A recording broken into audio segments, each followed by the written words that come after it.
Hello everybody, welcome to the week in Marvel Avengers Alliance. This is May 22nd. Today's background soundtrack is brought to you by Solitude, Ambient Dubstep. The link will be in the description. Also in the description you'll see a link to today's patch notes.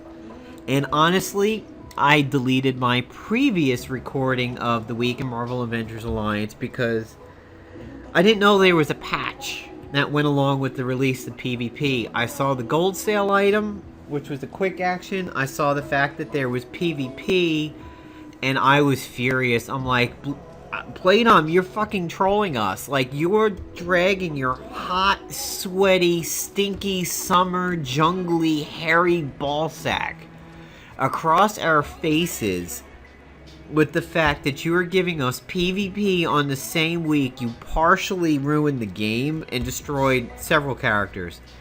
Well, yeah, we gotta calm down a little bit now because apparently there's a patch that fixes this. And it came on the heels of this PvP, so supposedly we're good. I've played PvP and my response is, yes, I've done my 5, I got my 50k gold for the day. And I can tell you that, yes, they have fixed quick actions, and it was the idea, to a degree, that I've said. They've kind of met me in the middle with what my idea was, in that QAs no longer lock out other QAs. However, I still am a little upset that QAs of different varieties are screwing each other over. So if you have like a snappy tactical or a new tactician suit that's giving you a QA, you're still a little borked with other QAs. And I think I saw an exhausted not work. I applied the fire tornado to the enemy team. They had the generalist suit. He did party on. And then he applied the damage amplifier. And then their Iron Fist actually used Heart of the Shalu and then punched my Molly. I was like, what? You just did two things that were anti-exhausted. How did you pull this off? So we need to watch this. If exhaustion no longer attacks quick actions, they may have overreached the bug fixing. So let's jump into the PvP rewards. I will show you the new gold sale item, and we'll talk about that, what that works with. And so there's my 5 in and out. This team literally wiped out with just the Caltrob launcher. Poor guys. The rest of them were somewhat better. So, the rewards. Okay, here we go. Silver League, 100k gold, 100k silver, 10 gold. The Little Boomer. 1 enemy, ranged, energy, electric, and explosion. So there is a lot of stuff over here, which means it'll work with Gamma. It starts cooldown. It has a 3-round cooldown. Guaranteed hits against targets with static charge. Man, they are pushing that. Holy shit. Electromagnet. Attacks against magnetized targets are guaranteed to critically hit. Somewhere Victor is extremely happy. Shocking. Deals extra damage against targets with crackle, ozone, static charge. And it kicks like a mule. I don't know that this gun is good enough to have a starting cooldown and kick like a mule, but okay. The new suit. The Infiltrator's flight suit. So, you know what? Let's go full screen here a little bit. And let's examine this in its glory. So, we had been seeing some stuff on Twitter that this was coming. I'm surprised that they did this so quickly, but fortunately, they fixed things. Supposedly. From what I've seen, they're mostly fixed, but we'll see. So we kind of look like the exo suits over here. Medium stamina, attack, and defense, very high accuracy, very high evasion, an ISO slot. Extends recharge, allowing the Infiltrator to suit up with the shield mech armor. Mech armor comes equipped with a separate health pool and new actions that swap with equipped gear actions. Full tanks. New actions that swap with equipped gear actions? What the hell does that mean? This is going to be very interesting. And we have Deathlok. He's a blaster. Very good health. Poor stamina. Very good attack and defense. And very shitty accuracy and evasion. takes less damage from gun attacks, applies combat data to any enemy that it... Ooh. And he's cybernetic, so let's look at him. So he's like a walking skeptic to a certain degree. Very interesting.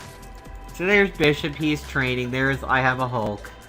He's training. I wanted to do some videos on the Age of Avengers suits and how you may apply them to defense and offense. I didn't get a chance to pull that off, but that might be coming this weekend.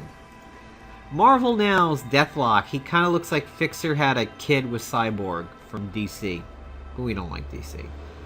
Biotech SI Rifle. Combat Assessment. Deals extra damage to targets with combat data. Oh boy. Oh, you skeptic bastards. I hate you now. Biotech Laser Mount. That's probably that thing over there. Exploit Shields. All enemies melt armor. All enemies shield breaker. That's nice. I like that. That's gonna hump Molly to death. Ranged energy tech. Ranged gun. Suppression grenade. It is a quick action. Ranged explosive fire. It'll be up every round. This is the thing everybody was talking about. Everybody's exhausted. Everybody is neutralized. Take that, Hulk. This combined with Avalanche is probably going to be phenomenal. This will be a giant middle finger in the face of a lot of teams. I predict good things between him and Avalanche on that. And the Biotech Launcher. Boonbuster and remove buffs. It is a 2-round cooldown, but it is not cooled, so that's really nice. Removes buffs. So that's sort of like Ares' fist on the ground attack. Yeah, so this guy's going to be pretty good. We seem to be getting a lot of blasters lately overall. I mean, within the last half a year, we have gotten a ton of blasters. There's 1, 2, 3. We have Fixer. We have Crystal. We've had a lot of blasters. And of course, Hybrid counts as 1. Alright, so let me show you what I'm doing on offense and defense. Offense is still this. There is some very big decision making that goes on here now, because one of these will consume the quick action and then these others become a normal action. Here's what I did on my defending team. I made this as brainless as possible. I'm actually using the tactician suit, but I need to fix this for defense. I want to take away snappy service because nothing here needs it. I ran the Hugins Eye. This will protect me against unarmed melee. I ran the T-Bolt Glove, which pulls melee attacks to me and will absorb energy and will make me tank. I did the Caltrump Launcher, which will be a quick action because of the suit. So in other words, I'm going to shut down ranged, which leaves them with buff, debuff, and melee. I'm going to tank melee. I'm going to get healed from melee, and I'm going to do this nice little counter with the Gauntlet Caress. There's a couple things you could do here. The Bishop, the Cosmic Cardinal. I'm going with the Gauntlet Caress now because it's going to be a little bit of damage, and it's going to do Withered. And it's going to be a melee attack. That's going to be a melee attack. That might get Null going with his ISO that I've given him, which is Tag Team. And Kurth, I need to really train the 14, since she's on defense. So I'm doing Null and Kurth. We'll see how it works out. So let's take a look at this new item, the scroll that's up on the gold sale. It has synergy with the Son of the Demon set, which of course refers to our boy Damien. Not to be confused with the Demon set, which was Satana. So this is just PvE that we're looking at over here. But here it is. It is a scroll. It's a Grim Bargain item. We've seen this before. It is similar to a gun that came out a little while ago that also has Grim Bargain. That gun says if you had a bunch of debuffs on you, you would apply them when you attacked. I'm trying to see if I could find it here. I should know it when I see it. No, it's not that. I know that. That's a chapter. That's a chapter. Where are you hiding, oh gun? Was it this? Ah, the Retaliator. Here's another Grim Bargain. This one says if you were burning, poisoned, or have radiation exposure, stuff happens. So if you have radiation exposure, you apply radiation exposure. This could be actually really solid in the current meta because we may be dealing with a lot of that thanks to the whole Legion set. This might be a somewhat decent counter, but enough of that. Let's look at the new item. So this is an opportunistic person's dream because it's a quick action that applies opportunistic debuffs. What is really good about this item is that it applies staggered, and unlike the other debuffs, staggered is always 100% when opportunistic debuffs are there. This will always put it out, and it's up every other round, which is pretty good. So let's explain what's going on here. It says that if you have exposed, you apply Soulfire when you use it. If you have weakened, you apply incapacitation. If you have dizzy, you apply generalized. If you have slowed, you apply a manipulated, and it actually gives you slowed. So you will always apply manipulated and the opportunistic debuffs, including staggered, when you do this. This is very good both for Null and Kurth and against Null and Kurth. This has synergy with the Demon set, which is currently on sale over here in the store. So we'll go over to news, and here is the Son of the Demon set. Before we get to that, we have Deathlok related items. We have the middle ground one. We have the defensive one with 16k defense, and the armament, which is 16k offense. And we have the Son of the Demon set. The Chalice of Souls is by far one of the weakest options in here, but unfortunately, it provides one of the best buffs, and that goes into the Scourging Gaze. It's a quick action item that when it's used, you target an ally, and it says, hey agent, if you die before this ally goes for the first time, you get rezzed. And buffs cannot be removed from you by debuffs or Blackest Void or the Scroll. So this is very similar to the quick action item in the Armory of Adeline set. We have the phenomenal Devourer, which makes this set almost worth a purchase right here and now. It applies 1 stack of bleeds to the entire team, and it gives you Blood Curse, which turns you into the Black Knight. You will follow up on bleeders, and you can counter bleeders. If you have weakened, you get applied, you will apply incapacitation, and it causes exposed on you. The Dark Bargain over here is if you have slowed, that's when you get the rebuff to the ally. That's the ally you target. And it also causes dizzy on you. The Scourging Gaze is what uses the dizzy. It uses the dizzy to apply generalized in a stealthy magical AoE. You will apply off balance and cornered if used alone, and it applies weakened to you. Weakened is what makes the Devourer cause incapacitation. So these two right here have some pretty good synergy.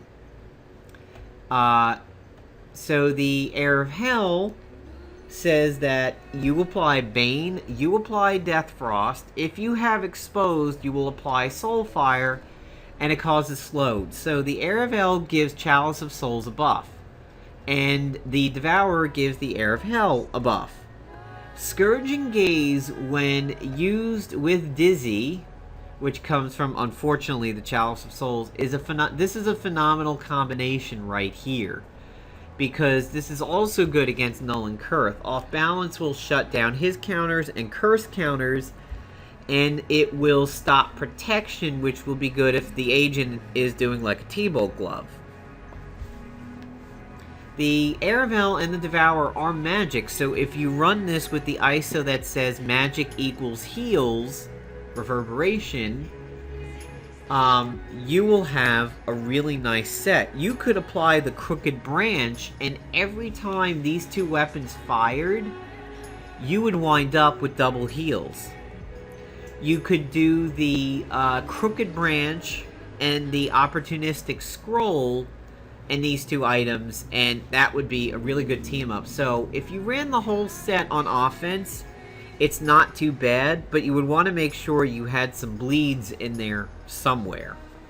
Hopefully applying it not from the Devourer, because if you're running a Tactician, you're going to activate class benefits on the other side, basically, if you swipe the whole team with Devourer. If you apply it through the counter, though, it's free and it doesn't irritate people. The set's a little dicey on defense because you could do one of these 3 things over here. Obviously, if you do the Scourging Gaze, that's off the table for 2 rounds, but then you could do the Devourer or the Air of Hell. It's a little dicey to do these 2, so I wouldn't recommend it quite for defense, but if you pick the set apart and maybe get rid of the Air of Hell and the Scourging Gaze, maybe the new Scroll and the Devourer, then you could get some things going on there. So the new Scroll, here is an idea that you could use with it. You could apply the Scroll and the X-Obliv and put out a tremendous level of opportunistic debuffs right in the very beginning. Or hold them if the Mystic Shroud is up. And then that would be good with people like Wasp, especially with her ISO, Hank Pym, Anti-Venom. Any of the opportunistic exploiters would be good. If you really wanted to use that new Scroll, you could do the new Scroll and the X-Obliv, and now that's taken up 2 of your items. You have a quick action and a long cooldown, which is good. And then you can run the Titanium RPG if you happen to get it, which I think may even drop from Incursions. I might be wrong. I know I've definitely seen it from recent weapon galas. I know I have one here somewhere. There it is. Look at that damage. That is very heavy damage even before the exploit. And hey, look at what this does. Staggered. Screw you, Hugins Eye. So if you ran the Scroll, the X-Obliv, and the Titanium RPG, you would be good to go. If you also ran the Gauntlet Caress to ensure that your agent did the right things every turn, and let's say you were setting that up for defense, and we'll go over here and we'll look at the X-Obliv and the Gauntlet Caress. We're getting there, we're getting there, we're getting there. Should be around here somewhere. I think I passed it. Boy, I could see some old weapons there. There's the fire starter that could be used with the golden heavy ion beam. Alright, so the Gauntlet Caress with 2 items would reduce all stats and reduce damage. The X-Obliv with 2 items would also cause pressure points. So, you could run the Scroll, the X-Obliv, the Gauntlet Caress, and the Titanium RPG. Probably what'll happen is round 1, the Scroll and the X-Obliv. Then in round 2, the Scroll again. No, the Scroll's on cooldown.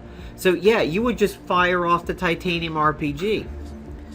That's not a bad way to go. That's pretty mindless defense right there, and you would be unaffected by the whole quick action thing. And you don't even need to run a tactical suit for that.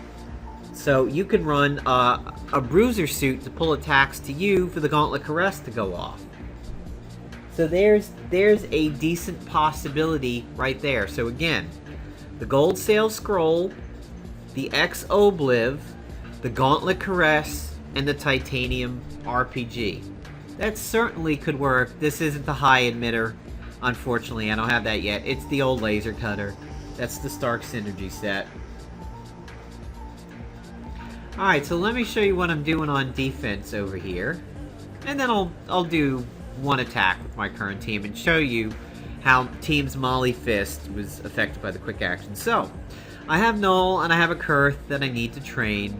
I have the Hugins Eye, which protects me against unarmed melee. I have the T-Bolt glove, which is going to make my agent tank. It's going to reduce damage by melee. I will absorb energy from all melee attacks. And I reduce damage received by counterattacks by 50%. So this will set up my agent to tank. I will spam the Caltrop launcher every single turn because of the quick action on my suit. It's the tactical suit. So this becomes a quick action. Gauntlet Caress cannot be activated automatically. So I will fire the Caltrop launcher every turn, and then every turn I'll do the T-Bolt glove. This is passive, this is passive. 1, 2, 1, 2, 1, 2, every turn. Also, Null is running tag team, so this can proc him, and this can proc him when it counters. It's pretty brainless over here. I could run the new Bruiser suit to force my agent to tank. The only problem is then the Caltrop launcher would not be a quick action anymore. So let's go ahead and do one offense over here, since I've already done my 5 of the day. This one will not be for money, but it will be for rank, and just kind of show you how my team's going to fare with this new quick action setup. Oh, so Rocket Raccoon and Gamora. Interesting team, and they have a Scrapper agent, which is good for Molly. Not seeing a Mystic Shroud, but they are running alright, so we have a Hugins Eye and Gamora and Rocket Raccoon over here. Unfortunately, it looks like Iron Fist goes really late. Ah, crap. That's a bad start over there. This is a bad start. That means my agent is going to have to clean the whole team so that Iron Fist is not exhausted.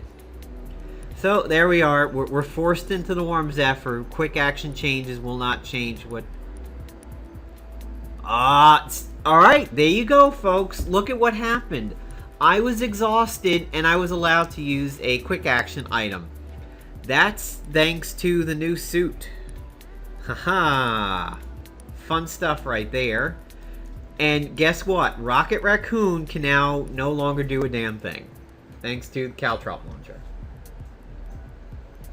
Now I have Doom and Despair on me. I'm not going to get healed.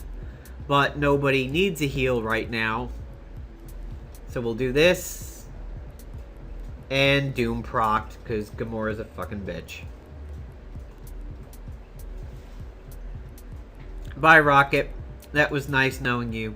So now, unfortunately, I do not have the Emerald Prism on Molly, so Molly is going to have to do this without any attack buffs. Which will work, because I have to van down the agent, and he's a scrapper, so that will keep my enraged going. And see, now, I cannot do melee because of man-to-man. He is not stunned, so I'm going to have to continue vanning the team down. We will see how her stamina is affected. So far, she's doing a pretty decent job here. I don't think her stamina is too affected. And let's see if I can punch this guy. No, he has the Hugins Eye. So there we go.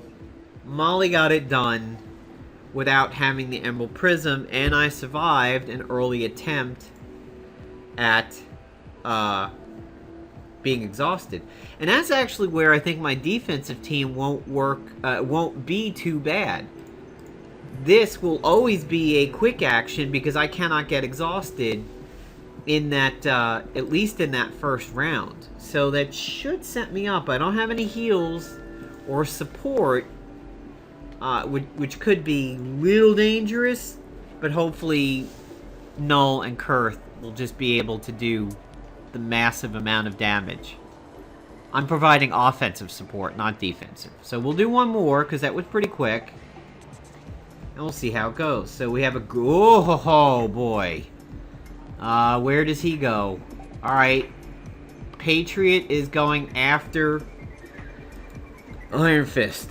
That is really good. And he's going after my agent. That is also really good. I'm not scared of Comic Groot, honestly.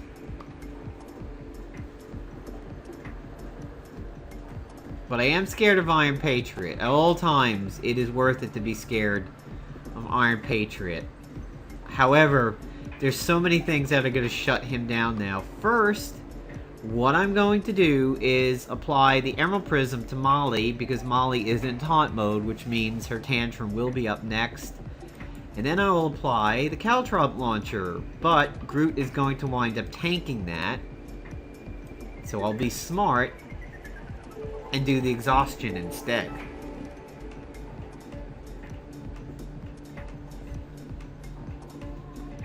Aha! Twisted Gift, douchebag.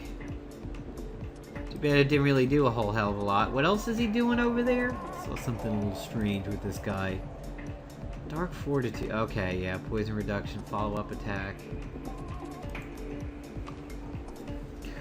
So, watch Iron Patriot basically blow his wad, right? You gonna blow your wad, buddy? Nope. Ba-bam. Okay. Let's see what Molly can do when I don't have to van a team down. We'll throw the van once to set her up. Groot's gonna wind up tanking. Yep. He's gonna go into floor mode. We'll van him again so that nobody's protecting. And I'm just gonna punch the agent. So as you can see here, the team is still doing really good.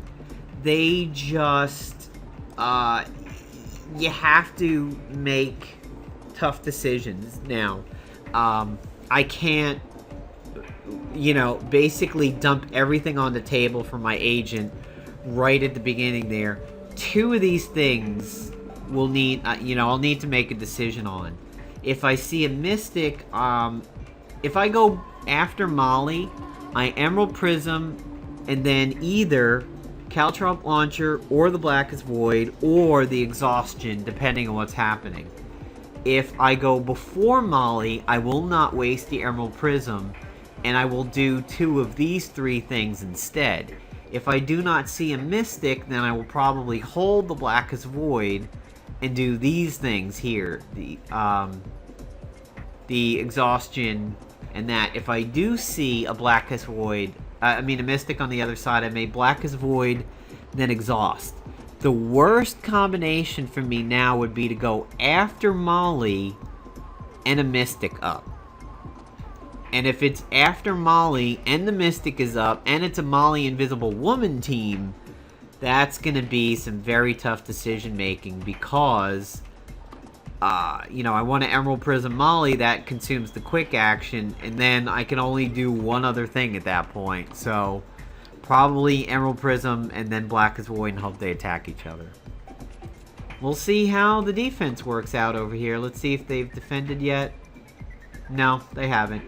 Okay, so take care, everybody. Hopefully this weekend I will be able to do a Age of Ultron set of team-ups for O and D. I'm going to say right now, spoiler alert, yeah, Hulkbuster should not go on defense. I do not trust somebody as complicated as Hulkbuster on D. I really, really don't. He may switch to Hulkbuster with only like 20% power, and then the Hulkbuster's right over. The whole Blaster Bruiser thing, I really would not recommend it at all. However, Black Widow, Captain Hulk, Stealthy Captain, Stealthy Hulk on defense. Yeah, I think that could be really good. And if you guys are afraid that you are going to see a lot of Black Widow teams, Age of Ultron, Black Widow teams on offense, I'll show you the best thing you could probably have. And we'll just go, and we'll go, and we'll go, and we'll go. We're getting somewhere in the area, but we'll keep going. It's around here somewhere. No, okay, just checking. Thought I saw it for a moment. And we'll go. Is that it?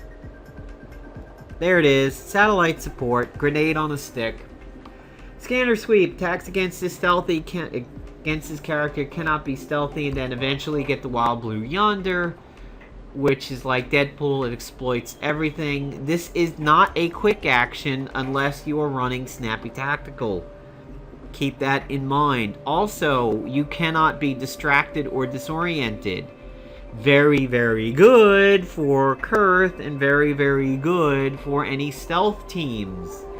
So, of course, if you have Black Widow on your team and you have the ISO, you will be stealthy. If you have Black Widow on your team and the Legionnaire gun, you will be stealthy.